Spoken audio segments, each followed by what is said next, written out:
Cortas em Chamas, Semana da Família. É um tema que mexe muito com a nossa vida espiritual, porque é algo que mexe com a família.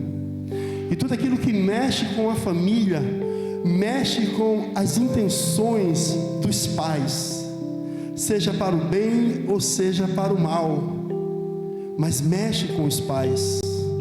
Quer ver uma mãe virar uma leoa, mexe na cria dela, pisa no dedinho dela, para você ver a mãe virar uma leoa. É muito sério ser mãe.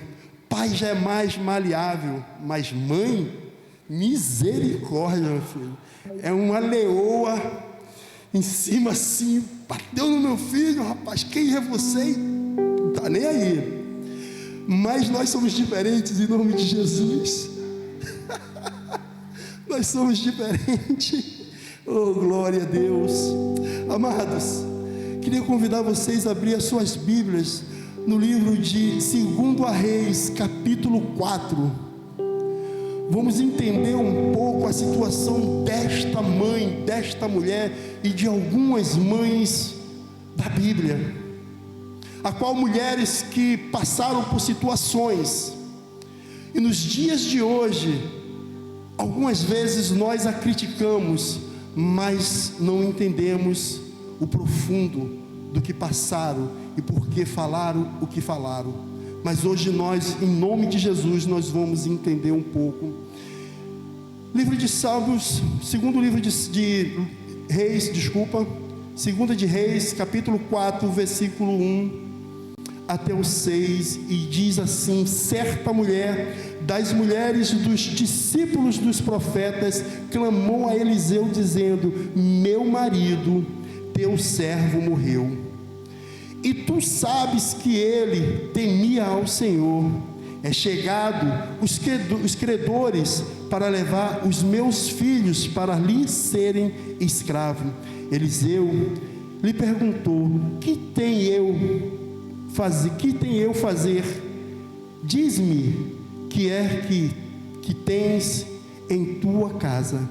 E ela respondeu: tua serva não tem nada em casa, senão uma botija de azeite. Então disse ele: vai, pede emprestadas vasilhas a todos os teus vizinhos, vasilhas vazias e não poucas. Então entra e fecha a porta sobre ti e sobre teus filhos, e deita o azeite em todas aquelas vasilhas, e põe-te a parte aqui estiver cheia. E partiu, pois, dele, e fechou a porta sobre si e sobre seus filhos, e estes lhes chegavam as vasilhas, e ela as enchia, cheias as vasilhas, e disse ela a um dos filhos: chega-me aqui mais uma vasilha. Mas ele respondeu: não há mais vasilhas nenhuma, e o azeite parou. Amados, a gente ouve essa palavra muitas vezes sobre dízimos e ofertas, mas essa palavra ela tem um fundamental muito maior do que isso. Você observa que esta mulher chega para o homem de Deus, ela chega para o pastor daquela época, ela chega para o profeta e diz: olha, o meu marido morreu, e tu conhecias o meu marido, temente ao Senhor. Ou seja, era um homem frequente à igreja, era um homem de oração, era um homem que buscava, e além de tudo, era o provedor da sua casa, era quem levava os mantimentos. E o texto continua dizendo que ela fala que os credores vieram buscar os filhos dela para transformar em escravos. Imagine você na sua casa e chega alguém para cobrar uma dívida e você não tem um dinheiro, e diz assim: olha, eu vou levar o teu filho. Imagine a situação desta mulher, dos filhos que foram criados a pandeló, criados como os bebezinhos de casa, os filhos preferidos do pai e da mãe, e vão virar escravos. Só Deus sabe lá o que aconteceria na vida dessas crianças. E eu quero dizer para você algo, amados, interessante, que quando essa mulher, ela chega em cima do profeta Eliseu e diz tudo isso que ela falou e que nós acabamos de ler, algo que nos chama a atenção é que ela era uma guerreira. Ela era uma guerreira. Se fosse uma outra mulher, como algumas que eu conheço, se acanhava no seu lugar, se diminuía no seu lugar, aceitava aquela situação de deixar os seus filhos ser levado para ser escravo, mas não tomava uma atitude de coragem. E quando nós tomamos conta dos nossos filhos, há uma atitude de coragem de nós que é um sobrenatural, que é algo que mana de Deus. Uma certa feita eu estava aqui trabalhando na igreja, e a minha esposa estava aqui, a gente tinha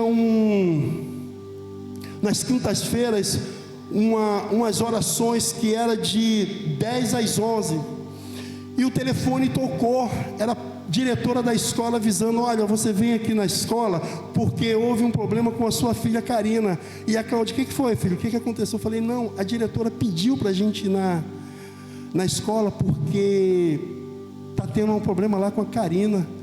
E nesse dia, nessa semana, eu e ela, nós estávamos jejuando, já era o 3º dia de jejum, que a gente ia fazer algo, um jantar de casais, e a gente estava jejuando. Cara, quando eu falei que a Karina estava passando, a mulher pulou na minha frente: vamos lá agora e tal, porque eu vou fazer, e vou arrebentar, e vou quebrar. E eu: calma, mulher, calma, a gente nem sabe de fato o que aconteceu.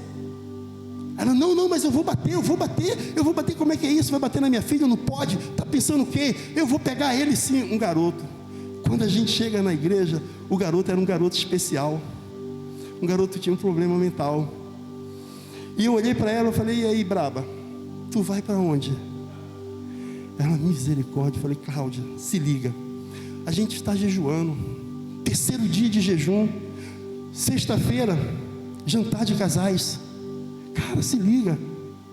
Mas a primeira intenção da pessoa é partir para cima. Todos os seus propósitos lá atrás caem por terra, porque o que você assimila na hora é a guerra, é a batalha. Estão batendo no meu filho, estão batendo na minha filha. Então você esquece a estratégia e parte para a guerra.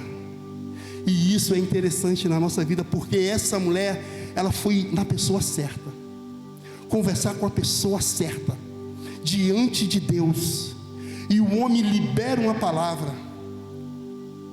Muitas vezes nós tomamos atitudes precipitadas sobre a vida dos nossos filhos.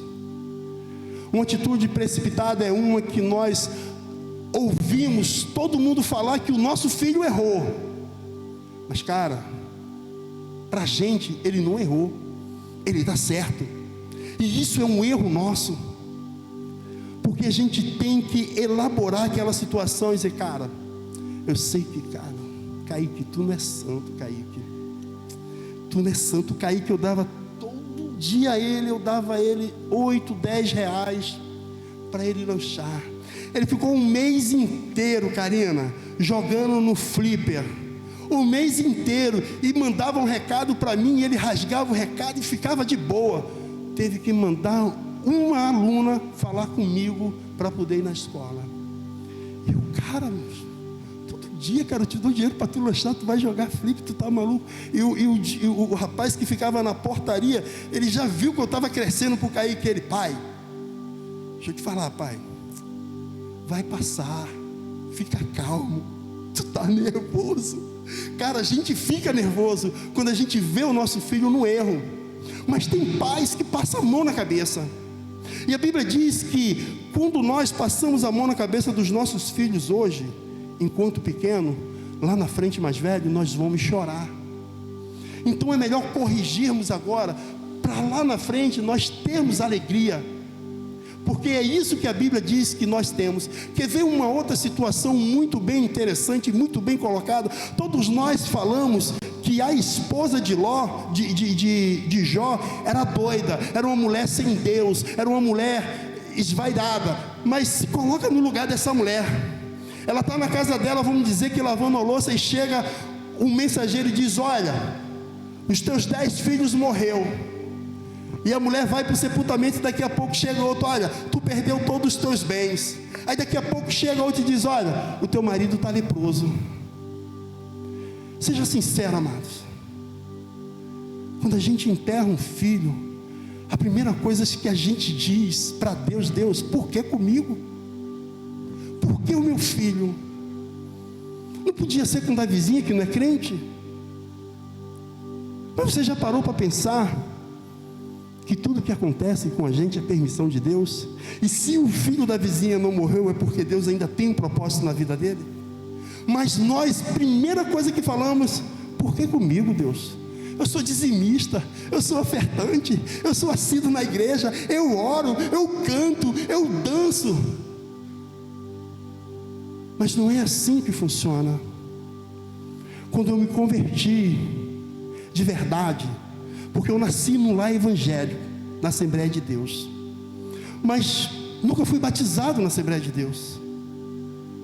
Aos 14 anos, a minha avó morreu quando levava todos os netos para a igreja. Era minha avó na frente, aquela manada, porque, meu irmão, ou família grande é família de nortista. Gente, é uma reca de gente, é muita gente, e ia todo mundo atrás da minha avó. Minha avó morreu, aí os pintinhos, tudo se saiu. Então me converti aqui, e uma palavra que eu ouvi aqui, eu tomei posse para a minha vida, foi toda noite orar sobre a vida dos meus filhos. E toda noite, quando os meus filhos estavam dormindo, antes para mim dormir, eu entrava no quarto deles e colocava a mão na cabeça deles e orava, e abençoava a vida deles, e profetizava sobre a vida deles. Porque eu tive um passado, e uma das minhas orações era que os meus filhos não passassem pelo que eu passei, pelo que eu vivi, pelo que eu usei. A Bíblia diz que há maldição hereditária, e quem tem que quebrar essas maldições hereditárias somos nós, os pais, a autoridade sobre os nossos filhos, para que não chegue na vida dos seus filhos, dos nossos netos lá na frente. A Bíblia diz que a herança do pai é aos filhos, e a coroa do avô é aos netos, para que os seus netos sejam bem-sucedidos, para que os seus netos sejam uma bênção na sua vida. A maior alegria de um homem, de uma mulher, não é ser chamado de homem de Deus ou mulher de Deus, mas é ser alertado que os nossos filhos são uma bênção, dar testemunho dos nossos filhos. Imagina alguém dando um testemunho do teu filho: caramba, olha a Maíra, tremenda menina de Deus, cara, educada, trata bem as pessoas. Cara, o coração da mãe, hein? É isso que o texto mostra para a gente nessa noite.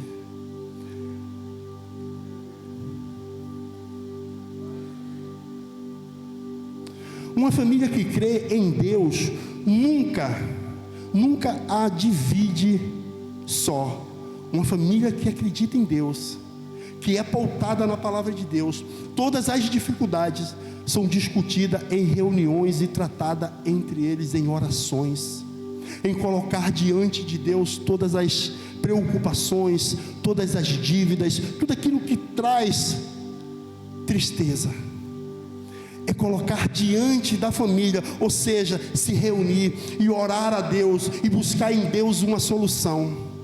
Eu conheço uma família que a reunião é briga, é pancada, a polícia tem que vir para poder separar. Isso é verdade, amado. Isso é meu vizinho. É pancada mesmo. Quando se reúne dois irmãos, a mãe e a esposa e a prima, pode ter certeza que a polícia vai aparecer. Os bandidos já foram até lá dizer para ela: cara, a gente não quer polícia aqui não, chama a gente que a gente resolve. Não se mete não, que você quer problema de família, meu irmão. Isso é problema de família. Família desestruturada, sem Deus, sem conhecimento das coisas do reino de Deus. Precisamos entender que a família constituída por Deus é uma família para dar certo, e todas as famílias foram constituídas por Deus. Mas por que, se nós somos filhos do mesmo pai e da mesma mãe, a minha família deu certo e a família do meu irmão deu errada? Aonde os nossos pais erraram? Não foi os pais que erraram, a educação foi a mesma para mim e para o meu irmão. Mas no meio do caminho, o meu irmão perdeu o rumo. Quando nós nos casamos, há duas culturas se juntando, é a cultura minha e a cultura da minha esposa. Se a minha cultura for mais forte do que a da minha esposa, ela vai sobressair, mas se for ao contrário, a dela vai sobressair. E nós não conhecemos a raiz das pessoas que nós vamos casar. Nós simplesmente conhecemos, namoramos, nos apaixonamos e nos casamos, mas nós nunca procuramos saber, cara, como era teu pai? Como era o pai do teu pai? O pai do meu pai era um bandido brabo lá em Recife. O cara era brabo. Zé Peixeira. O cara que mais matou, cara. O cara que mais matou. Preso no...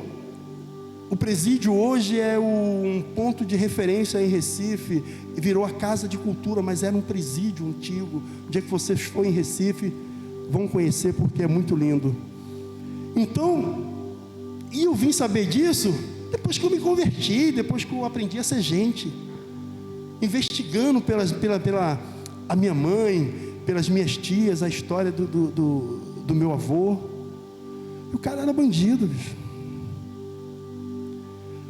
Aí, se eu não oro pelo meu filho, quebrando toda a maldição, o que eu passei, ele poderia passar igual ou pior. Então devemos quebrar a maldição de família. Quando seu filho for deitar, coloque a mão sobre ele, ore sobre a vida dele, ministre sobre a vida dele. Porque na verdade, quando nós estamos ministrando sobre a vida dos nossos filhos, Deus está movendo um sobrenatural. Porque aquilo que Satanás traçou para nós, para a vida dos nossos filhos, o Senhor vem e destraça. Porque nós entendemos que aquilo que nós falamos tem poder no mundo espiritual. Há um poder no mundo espiritual. E 5 coisas que nós devemos aprender sobre família. O homem prudente não desiste de nada. A Bíblia fala em Mateus 7:24 que o homem prudente, ele edificou a sua casa sobre uma rocha. Quando nós edificamos a nossa casa, os nossos filhos, a educação dos nossos filhos numa rocha, na presença de Deus, eles vão crescer saudáveis, fortes, nada vai abalar. Vai vir o vento, vai vir a chuva, vai vir a tempestade, e eles vão permanecer de pé. Porque geralmente os filhos, homem, se desvia aos 18 anos. Porque a gente sempre traz ele para a igreja, está sempre na igreja, está sempre buscando, está fazendo parte de tudo. Mas quando ele vai para o quartel, e que chega no quartel, ele conhece outras pessoas, aquela cultura que você não enfatizou nele, não cresceu na vida dele, ele vai se desviar, porque ele vai conhecer amigos lá. Cara, vamos ali, pô. É só um baile, pô. Tu não precisa beber não, só vai ficar em pé lá. E vai. Aí daqui a pouco toma um copinho, toma outro, toma outro. Aí quando você vê, está desviado da igreja, se afastou da igreja. A cultura que nós devemos ensinar aos nossos filhos é algo forte, é algo verdadeiro. De cada 4 casamentos, 3 acabam.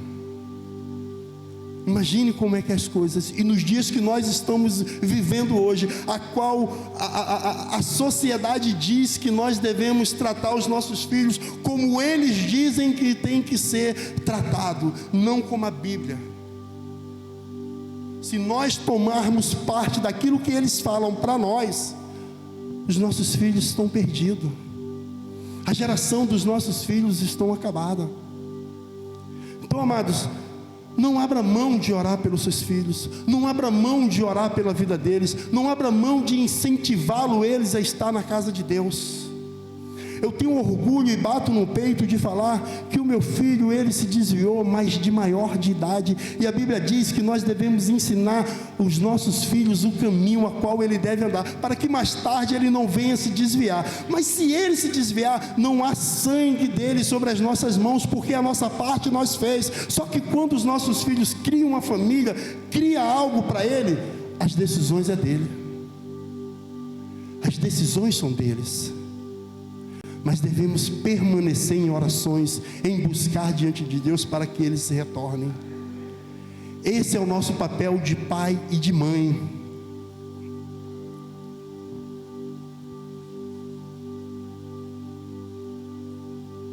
Cara, tá calor ou eu que estou suando mesmo?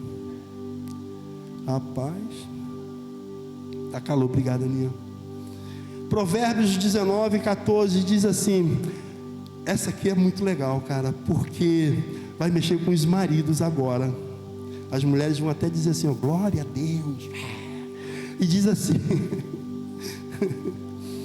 a casa e os bens vêm como herança dos pais, mas do Senhor a esposa prudente. Maridos, as nossas esposas são prudentes. As nossas esposas são sábias. Quantas vezes a gente desperdiça algo e elas vêm e dizem, cara, não joga isso fora, não desperdiça isso. Isso aqui dá para guardar e depois a gente vai comer. Cara, nossas esposas, elas são a herança do Senhor para as nossas vidas. Não existe bem melhor do que a esposa. É um presente de Deus para as nossas vidas. É algo vitorioso. A obediência e o temor ao Senhor. Salmo 128, bem-aventurado o homem que teme ao Senhor. Quando nós tememos ao Senhor, amados, as coisas funcionam na nossa vida. A nossa casa, ela é encaminhada no caminho certo da presença de Deus. Em temer ao Senhor, em trazer o Senhor para a nossa casa, nós como cabeça devemos levar os nossos filhos e esposa a orar. Esses dias eu estava no quarto orando e a minha neta entrou e me viu orando e ela saiu correndo e disse, vó, o vovô está chorando. Ela, não, Hannah, o vovô está orando.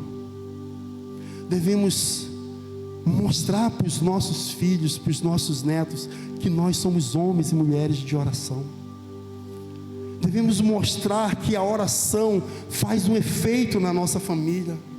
Temos famílias bonitas diante da casa de Deus. Eu me lembro como o pastor falou, que o projeto 25 anos, eu tenho 24 anos de projeto. Eu me converti de fato aqui na igreja. No dia do meu batizado, foi eu e mais 48. Dos 48, só tem eu e a minha esposa. E dos 48, eu conheço 10. E dos 10, 5, os filhos estão envolvidos no tráfico. Dos 10, 5, os filhos estão envolvidos no tráfico. A permanência do homem de Deus naquilo que Deus proporcionou na sua vida, tome posse, amado.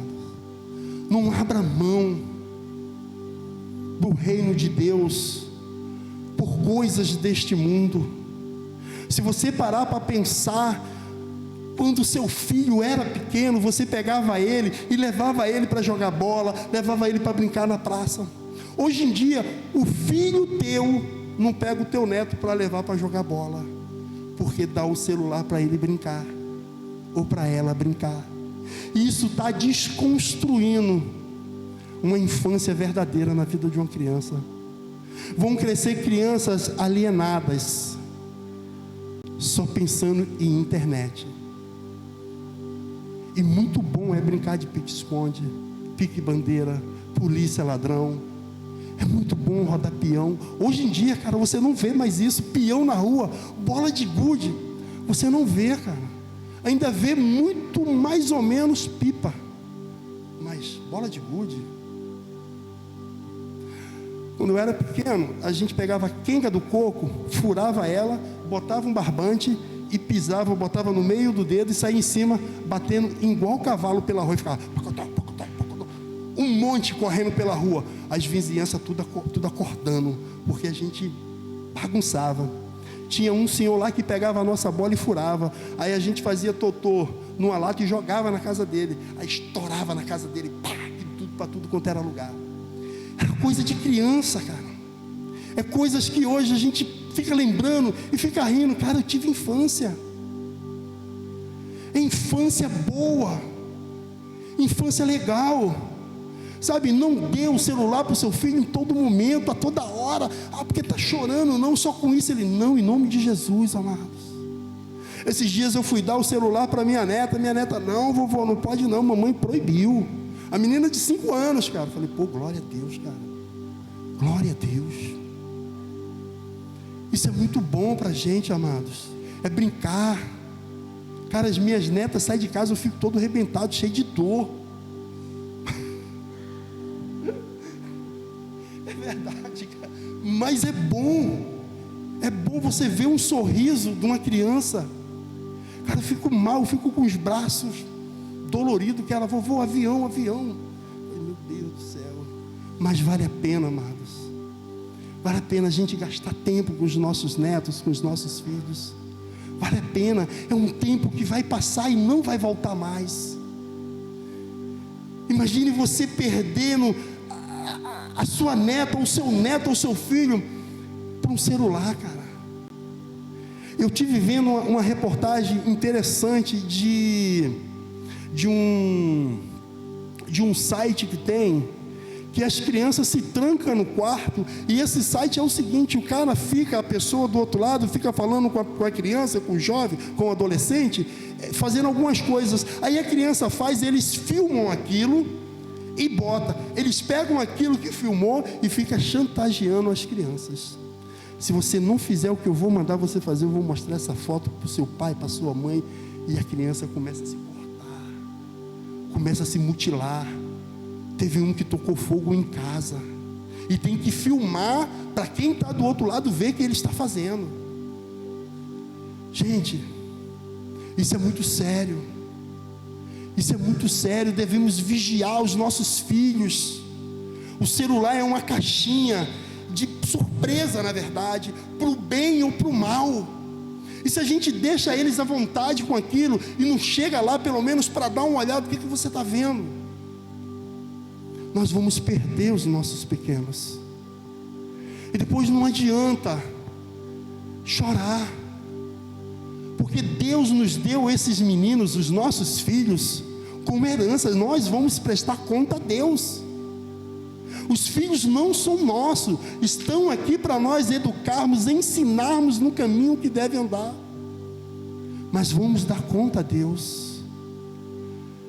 Veja o celular do seu filho, veja o que ele está jogando, o que ele está fazendo. Antigamente as professoras diziam assim: olha a mochila do teu filho, pode ter olha a mochila do teu filho, pode ter alguma surpresa. A gente ia lá, futucava, via tudo. Hoje em dia, veja o celular do seu filho, amados. As coisas estão evoluindo, e os nossos filhos é herança do Senhor. Os nossos filhos nasceu para dar certo. A família que anda unida resolve tudo unidos. A cada 20 dias há um almoço de família. Um dia na minha casa, daqui a 20 dias na casa da minha filha, daqui a mais 20 dias na casa do meu filho. Então a gente tira o celular, cara. A gente não usa celular. Eu pego as minhas netas, tem um barril lá desse tamanho, cara. Eu boto elas dentro e enrolo assim. Elas saem dentro do barril assim. Eu vou agora. Bota dentro. Cara, criança gosta disso. Criança gosta de aventura. Se a gente senta do lado dela e dá o celular e... Cara, Acabou a aventura para os nossos netos, para os nossos filhos. Se machucou, vai sarar. Deixa a vovô dar um beijinho, vai sarar e pronto. Mas eu não abro mão de estar brincando com eles, porque eu sei que isso vai passar. E no dia que eu me for, elas vão contar para os filhos dela a respeito de mim. Olha, teu bisavô brincava comigo quando eu era pequena, e me botava no barril, e me jogava, e me botava dentro da caixa d'água com água, e me tirava. São essas coisas, amados, que devem ficar inculcadas na mente dos nossos filhos. Lembranças boas, lembranças positivas. Ter cuidado com aquilo que Deus nos deu. Tratar bem daquilo que Deus nos deu. Esses dias eu estava lendo um livro do pastor Josué Gonçalves, e algo que me chamou a atenção. O nome do livro é O Filho Pródigo. E ele conta uma história, que eu vou encerrar com essa história. Ele fala algo interessante, que uma mulher na Índia vinha passando pela mata com seu filho no colo, e uma caverna abriu a porta, e a caverna dizia assim: entre aqui e pegue todas as riquezas que você quer, mas depois que a porta fechar, você não consegue entrar mais. E essa mulher viu rubis, ouro, joias, tudo do bom e do melhor, e entrou, e pegou o filho e colocou em cima de um lugar, e começou a pegar as coisas, e começou a pegar as coisas, e começou a pegar as coisas. E a caverna: eu vou fechar. E ela pegando as coisas: eu vou fechar. E ela pegando as coisas. Daqui a pouco ela pegou as coisas e foi embora. A caverna ficou. Ela ganhou uma riqueza, mas perdeu o seu bem precioso, amado. Se nós não abrirmos os nossos olhos, nós vamos perder os nossos bens preciosos, que são os nossos filhos, a nossa herança para o mundo. O mundo mostra coisas boas, passageiras, que não é boa, que o bom é o reino de Deus, que vai chegar para nós e para os nossos filhos, tão bom e tão suave, que nós, irmãos, vivemos em unidade com o Senhor, para que as bênçãos de Deus ordenem sobre as nossas casas. Eu já fiz um sepultamento a qual a família estava brigando por conta de 3 mil reais. 3 mil reais. E Deus naquele dia me deu uma ousadia tremenda, que eu taquei a mão dentro do defunto e joguei para um lado, joguei para o outro. Falei: aqui dá para botar uma casa, aqui dá para botar um carro, aqui dá para botar uma conta bancária cheia de dinheiro. Não dá, Matos. Sabe o que a menina fez, cara? Pastor, pegou o cartão de crédito, botou entre as pernas do defunto e enterrou com tudo. Se não fica comigo, não fica com ninguém. Foi as palavras dela. Brigando, amados, por coisas supérfluas, brigando por nada, amados, brigando por nada. E detalhe, não era filha biológica, era filha de criação, foi adotada. Amados, culturas diferentes. Você conhece a história do teu marido, você conhece a história da tua esposa, tu conhece o pai do pai dela. A gente não conhece, e às vezes a gente vê um filho nosso, de todo o nosso rebanho, descambar para o lado errado. Mas, cara, só ele, por quê, cara? Eu fiz tudo certinho aqui com todos, por que só ele? Há um passado, amigo, há um demônio que fica rondando os nossos filhos, o nosso arraial, para tentar pelo menos tirar um. É onde nós devemos acordarmos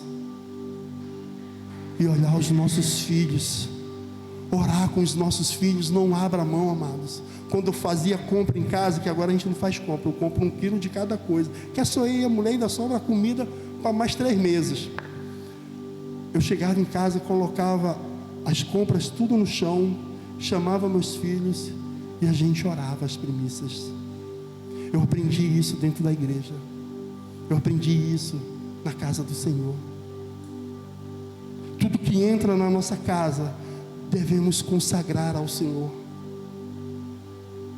devemos ver o que os nossos filhos recebem, devemos ver os brinquedos que os nossos filhos estão ganhando. Aí você pode dizer assim: poxa, mas isso aí é bobeira, cara. Não é bobeira não, amados. Quem inculca isso na nossa cabeça de bobeira é o diabo. Tem nada a ver. Com esse nada a ver, muitos crentes estão indo para o inferno. Aí lá eles vão ver que tem tudo a ver. Aí já é tarde. Amados, ore pelos seus filhos.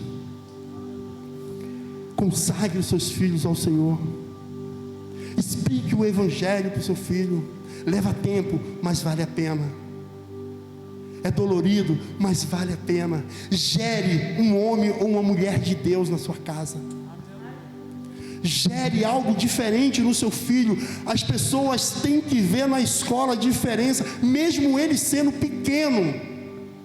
Tem que ver a diferença, porque é assim que nós vamos mudar o mundo.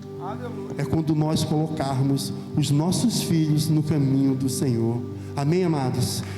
Amém.